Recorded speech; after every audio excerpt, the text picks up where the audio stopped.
Bonjour et bienvenue dans notre discussion du jour signée Le Jurassien. Préparer la chambre de bébé, c'est un moment incroyable, plein d'émotions. Mais bon, on va pas se mentir, ça peut vite tourner au casse-tête. Comment on fait pour que ce soit joli, sain pour bébé, durable, sans se ruiner ou tout changer dans 2 ans?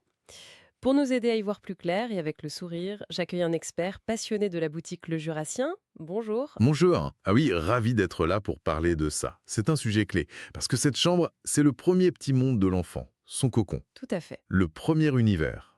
Mais alors, entre les envies, les modes, les listes à rallonge, on peut se sentir un peu dépassé.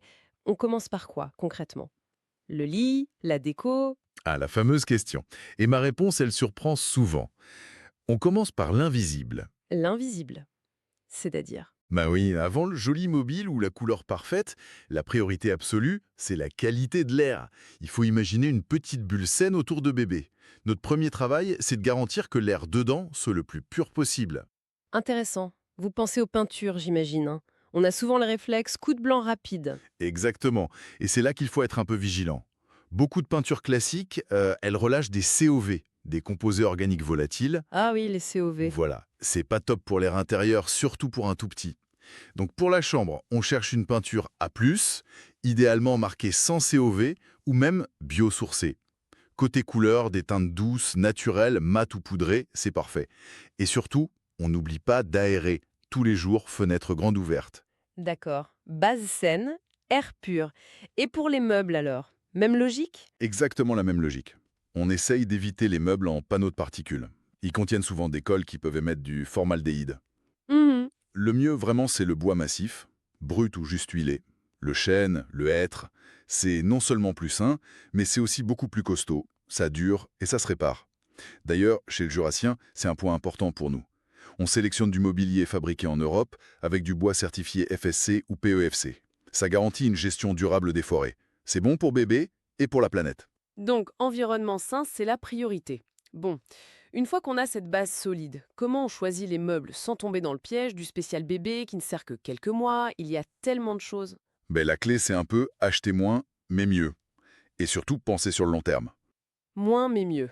Oui, pour chaque meuble, on se demande, est-ce qu'il pourra encore servir quand l'enfant aura 4, 5, peut-être 8 ans? C'est là que le mobilier évolutif devient super intéressant. Ah oui, le lit qui grandit avec l'enfant, ce genre de choses. Exactement. Le lit évolutif, c'est un classique. Mais aussi la commode, une bonne commode, solide, sur laquelle on met un plan allongé amovible.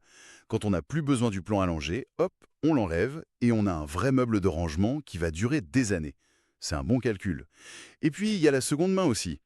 C'est une super option, bon pour le porte-monnaie, et ça donne un charme fou, une âme à la chambre. Moins mais mieux, évolutif et peut-être seconde main.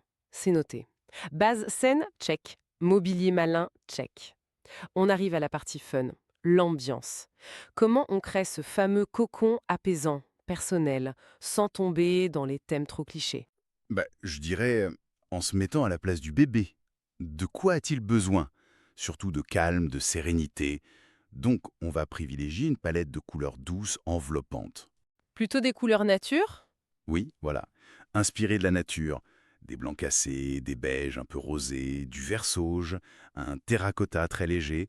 Ce sont des teintes qui traversent le temps et qui apaisent. La petite touche de fantaisie, on peut l'apporter avec les accessoires. Les textiles, un joli cadre, un mobile pas trop chargé. Et la lumière dans tout ça? On met souvent juste un plafonné un peu fort, non? Ah, l'erreur classique. La lumière, c'est crucial pour l'ambiance. Il faut multiplier les sources.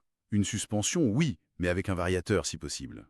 Un variateur? Bonne idée. Et puis, une lampe à poser pour une lumière douce le soir, une petite veilleuse discrète. On choisit les ampoules qui donnent une lumière chaude, vers 2700 Kelvin, c'est plus cosy. Et attention sécurité, bien sûr. Lampe à basse tension et aucun fil qui traîne à portée de main. Jouer aussi avec les matières, la douceur de la laine, le coton bio, souvent certifié Ocotex, donc sans produits chimiques nocifs, la fraîcheur du lin lavé, le bois, l'osier. Ce mélange de textures naturelles, ça éveille l'essence, ça rend la pièce chaleureuse. C'est une approche beaucoup plus sensorielle et durable en fait. Pour les parents qui sont convaincus par cette démarche, où est-ce qu'on peut trouver ce type de meuble et surtout des conseils personnalisés? Eh ben, c'est exactement ce qu'on essaye de faire chez le Jurassien. Quand on prépare ce petit nid, c'est vrai que je recommande souvent d'aller voir sur notre boutique en ligne. On y trouve une sélection qui est pensée dans ce sens. Des lits évolutifs, des commodes faites pour durer, des armoires pratiques. Tout est choisi avec cette idée de qualité et de durabilité. Et le Jurassien, c'est important de le dire, c'est pas une énorme plateforme anonyme, hein. C'est une entreprise familiale, française, qui existe depuis 2011. On est passionné par ce qu'on fait. Et ce qui doit faire la différence, j'imagine, c'est le côté humain, le conseil. Tout à fait. Chez nous, pas de chatbot. On parle à une vraie personne qui connaît les produits sur le bout des doigts et qui peut vraiment guider, rassurer. Cette proximité, beaucoup de jeunes parents la recherchent. Et choisir le Jurassien, c'est aussi faire un choix qui a du sens. Soutenir une entreprise locale, passionnée, plutôt qu'une grosse machine. Merci pour cette perspective, c'est très clair. Donc si on résume, on commence par une base saine, l'air, les matériaux. Ensuite, un mobilier intelligent, évolutif, si possible en bois massif. Et on finit par créer une atmosphère douce pour les sens. Couleurs apaisantes, lumières multiples et chaleureuses, et un mix de textures naturelles. C'est exactement ça.